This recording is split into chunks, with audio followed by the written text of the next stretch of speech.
আচ্ছা, যদি ভারত ও মলদ্বীপের মধ্যে যুদ্ধ হয় তাহলে কি হবে? সাম্প্রতিককালে ভারত ও মলদ্বীপের সম্পর্কের অনেকটাই অবনতি ঘটেছে।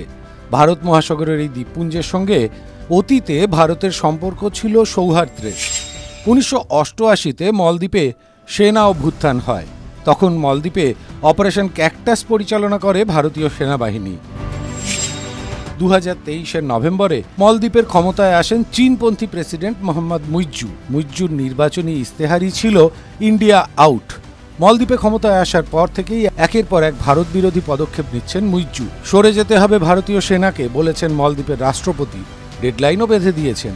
বেজিং ঘনিষ্ঠতা ও লাক্ষাদ্বীপ মলদ্বীপ বিতর্কের পর থেকে মলদ্বীপের মন্ত্রীরা সাইবার জগতে প্রায় যুদ্ধ পরিবেশ তৈরি করে ফেলেছেন, দিয়েছেন উস্কানিও।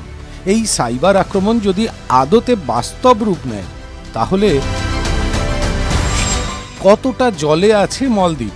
বিশ্বের সামরিক শক্তিধর দেশের তালিকা তৈরি করেছে গ্লোবাল ফায়ার পাওয়ার। গ্লোবাল ফায়ার পাওয়ারের বিচারে 145 দেশের তালিকায় নেই মলদ্বীপ, অথচ সেই তালিকার পঞ্চম স্থানে রয়েছে ভারত। কতটা সামরিক শক্তিধর মলদ্বীপ? মলদ্বীপের সেনা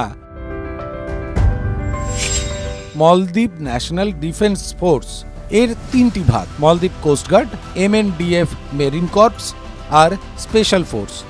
কোস্টগার্ডে আছে 3টি ট্র্যাকার MK2 ক্লাস টহলদারি নৌকা, একটি ট্র্যাকার ক্লাস টহলদারি নৌকা, একটি 17M ক্লাস টহলদারি নৌকা, একটি ড্যাগার ক্লাস টহলদারি নৌকা, একটি সেভারটন ক্লাস টহলদারি নৌকা, 2টি ইসরায়েলি ডভোরা ক্লাস ফাস্ট টহলদারি নৌকা, একটি 42M টহলদারি নৌকা, একটি 35M টহলদারি নৌকা, একটি Hamilton jet model HM422 fast landing craft, একটি 17M ফায়ার রেস্কিউ বোট তথা টহলদারি নৌকা আর একটি নিকোবর শ্রেণীর টহলদারি জাহাজ। ভাবতে অবাক লাগলে এটাই সত্যি, এই জাহাজটি ভারতের উপহার দেওয়া। আগে এর নাম ছিল INS তারমুগলি। মলদ্বীপ জাতীয় প্রতিরক্ষা বাহিনীর গ্রাউন্ড কমব্যাট ফোর্স সরাসরি যুদ্ধে লিপ্ত হয়। মেরিন কর্পসের মধ্যেই রয়েছে মেরিন ডিপ্লয়মেন্ট ইউনিট।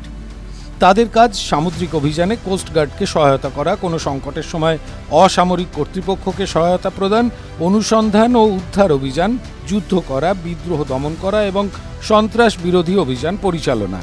মলদ্বীপ মেরিন কর্পস অবশ্য যুদ্ধের থেকে বেশি মানবিক সহায়তা প্রদান ও বিপর্যয়ের সময় ত্রাণ পরিচালনা করতেই মলদ্বীপ মেরিন কর্পসকে অবশ্য যুদ্ধের থেকে বেশি মানবিক সহায়তা প্রদান এবং বিপর্যয়ের সময় ত্রাণ পরিচালনা করতেই দেখা গিয়েছে। কি অস্ত্র আছে এই বাহিনীর হাতে? বেলজিয়ামের ব্রাউনিং হাই পাওয়ার, মার্কিন যুক্তরাষ্ট্রের M1911 পিস্তল, জার্মানির হেকলার অ্যান্ড কচ MP5, মার্কিন যুক্তরাষ্ট্রের M4 কার্বাইন, সুইডেনের কার্ল গুস্তাফ 8.4 সেমি রিকয়েললেস রাইফেল, রাশিয়ার তৈরি RPG-7 এবং AK-103, সুইজারল্যান্ডের SIG সয়ের P226, সংযুক্ত আরব আমিরশাহীর CMP9, CSR-817 এবং CSR-50, রাশিয়ার AK-47, PK মেশিন গান, মার্কিন যুক্তরাষ্ট্রের M2 ব্রাউনিং, বেলজিয়ামের FN-MAG, মার্কিন যুক্তরাষ্ট্রের ব্যারেট MRAD, M24 স্নাইপার, রাশিয়ার PKP মেশিন গান।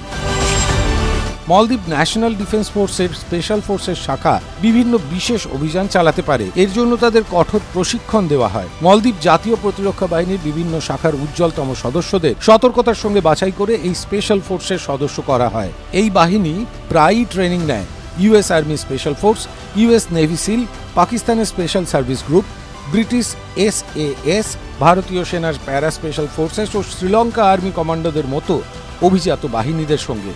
তাহলে কোন জোরে ভারতের চোখে চোখ রেখে কথা বলছে মলদ্বীপ? তবে কি মুইজ্জুকে মন্ত্রণা দিচ্ছে চীন?